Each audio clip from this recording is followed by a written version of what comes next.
We are back! Get ready to fly!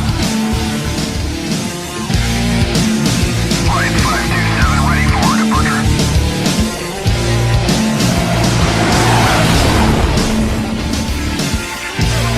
Get ready to fly!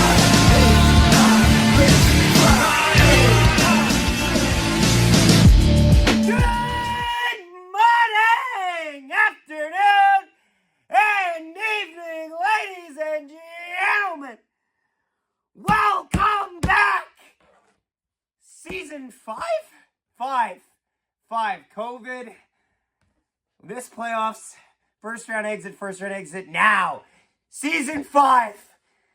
How are we feeling? Thank you to everybody who has tuned in the past. If this is your first time, welcome. Please leave a like on the video and subscribe. Thank you so much for tuning in. It's great to see you. I'm so excited. I have been waiting months for this. The Jets win 6-0 over the Edmonton Oilers. Oh, ass kicking! And the Jets start the season off with a 1-0 record and a shutout to boot. Honestly, I am gobsmacked by the effort put across by this Winnipeg Jets team. Going into this game, there was a lot of questions. And a lot of questions that didn't really get solid answers or convincing answers. Will Brad Lambert or Nikita Chibrikov make the team? No. Will we figure out the situation on our third pairing left defense side? Not completely. Do we know who the backup goalie is? We think we do, but we don't actually know. So going into this game, the Jets had a lot of answers to make. And also, too, are the Jets still good? People look at the window for the Winnipeg Jets and they don't truly believe in it because the window has had only limited success. And especially in the recent years where they've showed promise and then dropped the ball, people are becoming a little bit apathetic to that. So this season is a big season for the Winnipeg Jets, and they started off on the right foot. We don't have live reaction because I was at my buddy's birthday, but home hot diggity damn, every goal I'm like, let's fucking go! Every goddamn time. So, let's get into it, shall we? First period. Jets come out flying. Honestly, I was happy that the ceremony for the Oilers did not go that long. The Montreal Canadiens, on the other hand, seemed to have a full marching stampede and parade before their goddamn game, so it took a while for their game to start. I'm glad that the Oilers didn't do that. And the Jets start, and it's a lot of good chances early on. Now, Mark Scheifele misses a breakaway chance early. He shoots it right in the pads of Stuart Skinner, and I went, uh-oh. Mark, or have we lost a step? It's just the nerves, the first game nerves. You're wondering, is this team gonna be what you leave a team and you come back in a couple months and you're worried. Is this team gonna be where they were last time? God damn it! Every time I start talking, it's like I'm breathing fire because the dehumidifier starts! Anyway, doesn't matter. We're all having fun. It's a 6-0 victory. So the Jets get started on the scoreboard here. The third line, a line that has been pretty steady, but also received scrutiny for their streaky scoring, starts streaky to start the year. Mason Appleton finds Adam Lowry in front of that. He gets his first shot, stopped by Stuart Skinner on the pad. The rebound goes right back to Adam Lowry, and Stuart Skinner rotates his leg to get ready to push to cut off that corner, to cut off that side of the net. And in doing so, he turns his right pad in. Lowry shot off the pad and in. Jets take an early 1-0 lead. Not long after that, a 2-on-1 emerges. Niederreiter finds Appleton. Appleton pump fakes, fires it under the arm of Stuart Skinner, and the Jets have a 2-0 lead, and Mason Appleton has the point lead for the Winnipeg Jets. A shocking development.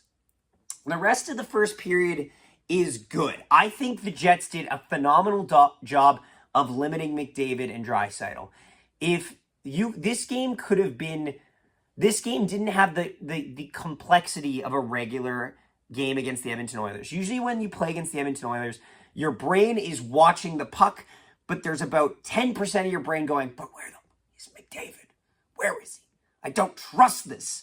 And I didn't get that tonight. I didn't care where McDavid was on the ice because McDavid was covered all night long. They didn't give him any space to make plays. And there was one scared moment there. I think this was in the first, it might have been the second though, where Hellebuyck basically is lying on his stomach and stops the puck. But honestly, like everyone was balling out on defense. I liked what I saw defensively. There was a couple little moments of uncertainty, but overall, the message was steady. Hayden Fleury had a great game as a Winnipeg Jet tonight. He took a scary block up high in the face in the second period early, but I'm happy he's okay.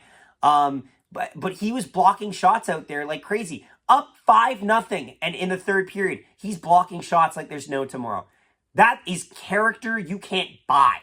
That is the type of win mentality that you need in the NHL.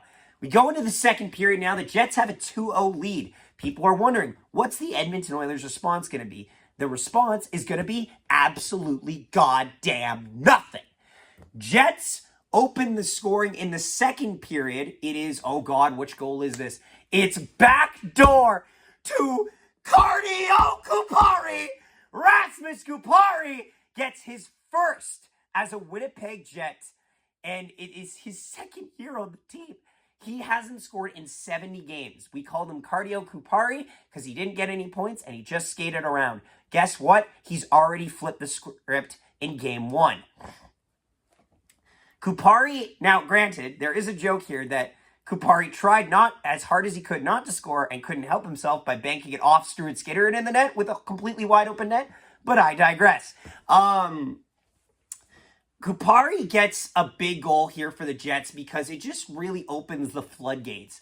A 2-0 lead is something that you can build back into the game. You can arguably do it with a 3-0 too, but a 3-0 lead also causes teams to sometimes panic and make mistakes. And whether that was what happened here, not long after, 20 seconds to be exact, Dylan Samberg gets an opening back to the point. Lowry finds Samberg. He blasts it over the right shoulder of Stuart Skinner, and the Jets have a shocking 4-0 lead. They kept Stuart Skinner in at this point until later on the power play. Kyle Connor, to set an NHL record for consecutive opening night goals to start the season with 7, would score with a bullet from the left side of the ice off the right post and in, makes it 5-0 for the Jets. Now, end of the second period, not quite yet. Pickard gets called in. Skinner gets pulled. That's when Fleury gets hit in the face. Thankfully, he's okay. Jets take a couple penalties. Kyle Carter takes a slash penalty. It's a little dumb, but also Draisaitl's trying to bait him into that because the Oilers are in deep shit. And he knows they're in deep shit. So it's not a great penalty from him, but I'm not going to hold it too hard against him. I understand that mentality is... like, it's annoying. I like that he's showing some fight there, but I can understand the annoyance there. End of the second period. What time is it? Moose Watch!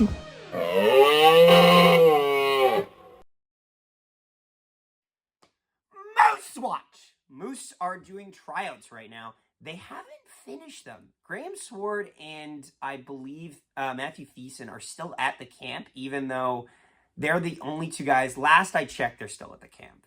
But go nuts on that. Good for them. But anyway, Moose doing tryouts right now. A couple guys are getting assigned down to the ECHL.